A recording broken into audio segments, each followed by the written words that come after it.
everybody, welcome to math. Today, you're working on subtraction. Go for it. Hello, first grade friends, how are you? So here's what's up. We are on math lesson number 10, and Eddie's right. Make sure you watch the sign. That will help you today. All right, we're starting with a number talk. As usual, here we go. This will help us think like mathematicians right out of the gate. So, what are you thinking? Nuffle Bunny, what do you think? 6. Fantastic. All right. Gerald, do you want to give it a go? 5. Skippy John? 15. Okay. And Piggy, what do you think? 10. Everyone has a thought. Okay. One of these is true. And you know it because you can defend it and explain your thinking. Did you have a strategy or a process or a tool even that helped you know it to be true? So, with that happiness, Skippy John, what do you think? I can defend 5 because I used my number grid tool. Oh. And I started out 84 and I went 5 hops back and landed I at see. 79.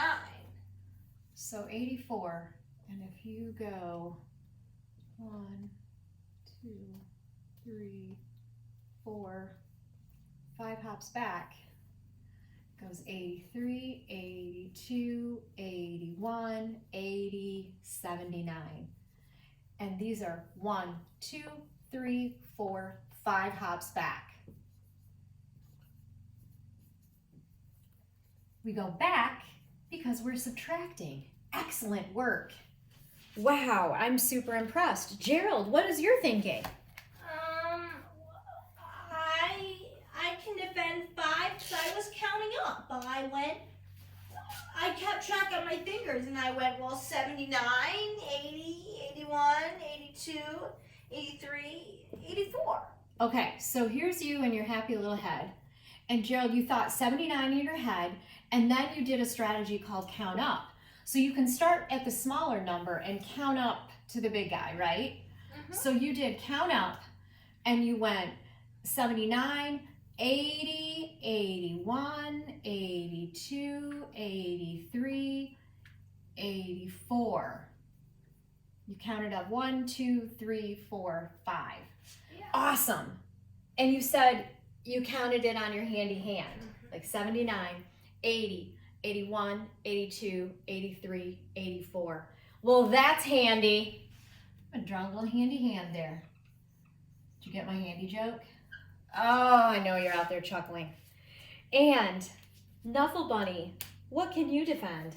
I can defend 5 because I just tried it. At first I thought, it was 6. I was like, yes,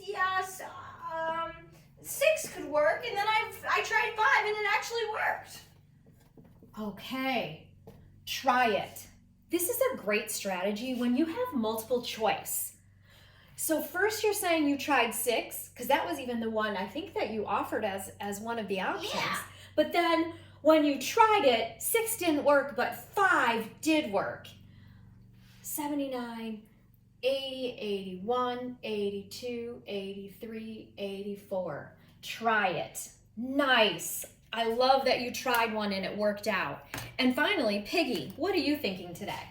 Well, I think it's, I can defend 5 because I used the opposite function. Oh. And so with the opposite function I did 79 plus 5. I changed the sign. And is equals 84, so that 84 minus 79 is equal to 5. So, because once you understand fact families and related facts, you know that if 79 plus 5 is 84, then 84 take away 79 is 5. Fabulous. Working with higher numbers can sometimes be daunting, but you can do it if you use your thinking skills like this. All right, mathematicians. The first thing that I'm going to show you today is dividing squares. So I'm going to divide these squares 2 ways. And actually the way I did it was folding them in half. Do you see that? And when I divide these squares 2 ways, both times they're going to be symmetrical. So I'm dividing 2 ways. So I'm doing this line down the center like this. I divided it into 2 equal shares. That's one way to divide a square. Sometimes my mom would cut my sandwich like that in half. But if it was really special, I'd be like, can you cut it diagonal? Do you know what I mean? And so then she would cut my sandwich this way. So, and I want you to see the difference. It's 2 different ways to divide a square, but they're both equal shares. This one actually, when you divide the square, becomes 2 rectangles, right? With long sides and short sides. And this one, when you divide it diagonally or across like that, you end up with 2 triangles. In both instances, they're equal shares, but this is 2 ways to divide squares. And sometimes there's 2 ways to divide other shapes. Think about that. Okay, so the next thing I want to talk to you about is those polygons, like squares. Squares are polygons, and we're going to talk about the attributes again. This is like a little review, but it doesn't hurt to remember all what attributes are. What does that mean? It's things that are always true. So for triangles, they always have 3 sides and 3 vertices, which are corners. Quadrilaterals, they always have 4 sides and 4 vertices. Pentagons always have 5 sides and 5 vertices. And hexagons always have 6 sides and 6 vertices. Remembering these polygon attributes is going to help you today on your boxes page. Now I want to talk to you about shares. So when I divided the square in half, that would have been 2 equal shares. But I want to talk to you about some names for shares that include something like this, okay? So if this is a pizza that I'm eating, which this would be a really small one, but or a pancake that I was eating, this would be the whole thing. I want to talk about when you cut it in half, if you were to have 2 equal shares, and one of them is called half, but together they're called a whole, right? You see how it matches? It's the same size. But I want to talk to you about other names for whole shares. There's another way to say whole, even after you cut it into 2 pieces. Let's say I was going to share this with my son Connor, and then Connor says, never mind, I'm not really that hungry, you can have it. Then I would eat the whole thing, which means I would eat 2 out of 2 equal shares, right? I ate both pieces. So I ate 2 out of 2 equal shares. I can also say I ate the whole thing. Or if I really wanted to be fancy, I could say I ate 2, and the word half changes to this word, halves. I ate 2 halves, same as the whole. Okay? I want to show you the same thing using fourths, okay? Or quarters. There are so many ways to say this. So I took that same shape, that same circle shape, and now I've cut it into 4 equal shares. Okay, so you see these. The way that if I only ate 1 piece, I would eat a quarter. If I ate 2 of the pieces, remember we just learned this, that it equals the same as a half. Wow, okay. And then if I eat the other 2 pieces, then I would eat the whole thing. And I'm going to talk about that. If I eat, let's say this was a pizza, and I was like, I'm just going to have 1 piece, and then no one came home. And then I was like, I'm just going to have another piece, and then no one came home. And then I ate a 3rd piece, and then after I watched TV for a while, then I was still hungry. Well, I'm not really watch TV because I don't have one, but maybe later in the day, I eat another piece. I want to talk about what that means. I ate the whole thing. Here's what you can how you can write it. If I ate all 4 pieces, I would eat 4 out of 4 equal shares. These were equal shares, all the same size, but I ate all of them. 4 out of 4 equal shares. I could also say I ate 4 halves. Silly Miss DeBoer. 4 fourths. Sorry, guys. 4 fourths, right? 1, 2, 3, 4 of the pieces that are divided into fourths. Or I could say I ate 4 quarters. Quarters are not just money. They're any piece that is of one of 4 pieces of a whole. This is divided into 4 quarters.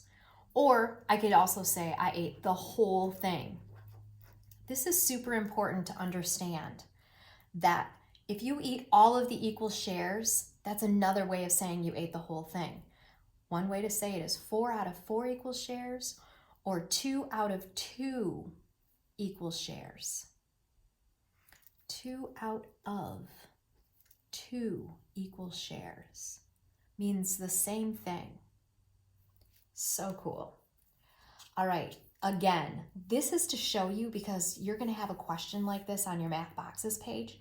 I want you to remember there are other ways to say whole. If you're eating something in smaller parts or pieces, there are other ways to say you ate the whole thing. Okay, speaking of that, remember my hexagon before? I just want to show you this because I think it is the coolest thing to play with these pattern blocks. So if I ate a whole hexagon, or this hexagon is representing a whole, and this trapezoid on top is half, and this is 2 out of 2 equal shares, right? Yes, true, Mr. Bohr. 2 of 2 equal shares make a whole.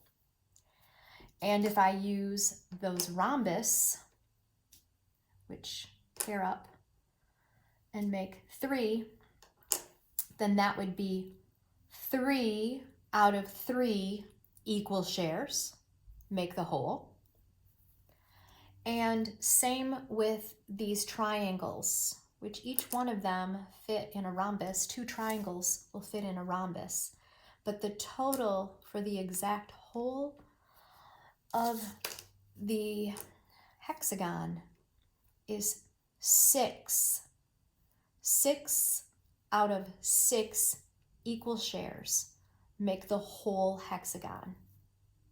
There's just another way of showing you what I mean by ways to say whole. All right, loves. Now we're ready. After that review, you should be all gung-ho for today's Math Boxes page. I do, you do. Here's what we're going to do today. Number 1, divide the hexagons into 2 equal parts in different ways. Aha. And then describe the shapes you made. So this one, remember I divided hexagons before and I went straight across, right? And I realized, just like I showed you with my example, it's 2 trapezoids. So I could even say, when I divide that one, I can make a trapezoid, right? 1/2 shows a trapezoid. But if I have to divide in 2 different ways, I'm going to divide this one in half this way. Straight down the middle.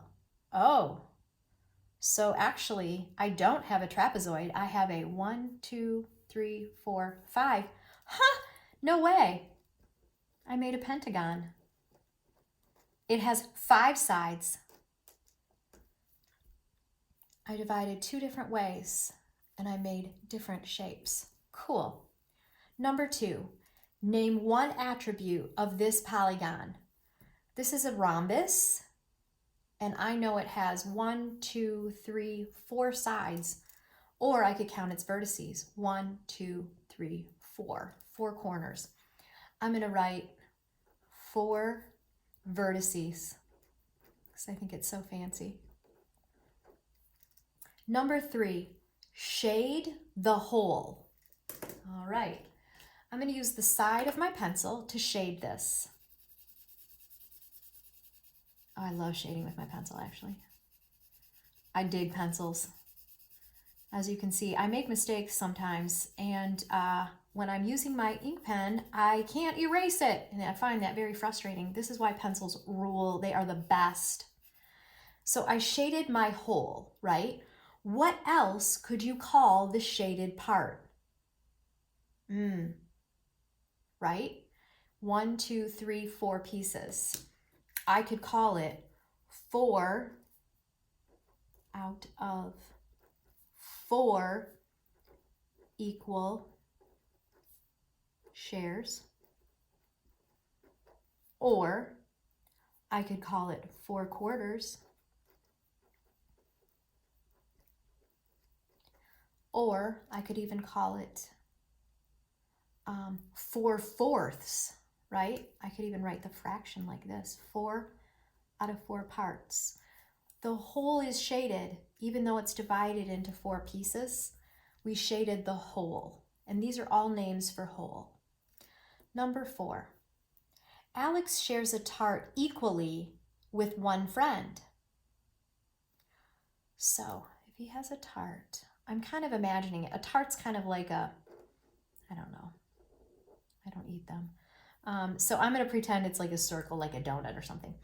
And if he shares it equally with one friend, then I'm imagining it got... Okay, so great. And then Walter shares a tart of the same size with 2 friends. Oh, okay. So, whoa. But that means if you're sharing with 2 friends, how many people get them? So it kind of is like the peace sign here. Whose piece is bigger? Would Walter is getting 1 of 3 pieces. He's getting 1/3. And Alex is getting 1/2. Half is bigger because it's only 1 of 2 pieces, where if it's divided into 3 pieces, the pieces are smaller. So whose piece is bigger? Alex. Number 5, solve on your number grid. Oh, I'm so happy I have it handy. Whoa, what is that equal sign doing over there? Oh, I'm not nervous. 73 take away 68. Well, I could count up, or I can even count back. I'm going to use my number grid. So 73, and I want to be on 68. So I'm going to count how many hops that is. 1, 2, 3, 4, 5. 5 hops back. Or I can count it on my fingers. Watch me. 68, 69, 70, 71, 72, 73. I got the answer the same both times. What addition number sentence is the same as 73 take away 68? Well, remember in our number talk when someone did the opposite function? I'm going to try that. So I'm going to start with the part, 68.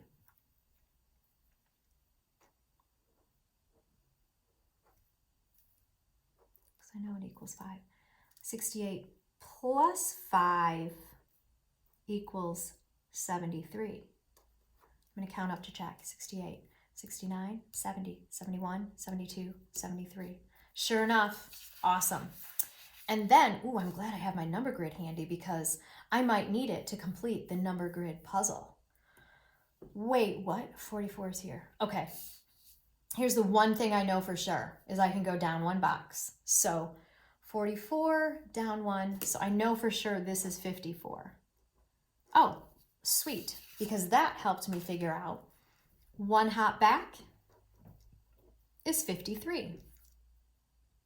And so if I could imagine, this would be 43, and this would be 33, right? And then this would be 23. Do you see how I figured that out? Let's see if this works. 23. Sure enough, 1 hop forward is 24, which makes sense in this column because what's missing right here? Did you say 34? And then 1 more hop forward. Remember, that's like plus 1. This would be 25. And down 1 box makes it, you got it, 35. And we remembered 33, 34 belongs here. 45, 55, would that come next? This all makes sense. Whew. Completing the number grid. So today on your boxes, it looks a lot like that, only different. Here's your task today. You're going to divide the rectangles into 2 equal parts in different ways and describe the shapes you made. Can you make a new shape when you divide these into equal parts? Number 2, name 1 attribute of this polygon. What do you notice about this trapezoid? An attribute is something that's always true. For number 3, shade the whole. What else could you call the shaded part? If it's divided into quarters, what else could you call it? Number 4, Alex shares a tart equally with 1 friend. Walter shares a tart of the same size with 3 friends. So remember, for this one, if he shares with 1 friend, it's in half. If he shares with 3 friends, that includes Walter, it's in quarters. And whose piece is bigger? Solve on your number grid. 95 take away 86. Don't be nervous. You can use counting up. You can use your number grid to find out how you get from 95 to 86. How many hops back is that? And finally, what addition number sentence is the same as 95 take away 86? Once you figure out this, try the opposite function. And number 6, complete the number grid puzzle. Ooh, down 1 box from 79. Psst, it's like plus 10. Good luck, you can do it. Math boxes, page 203.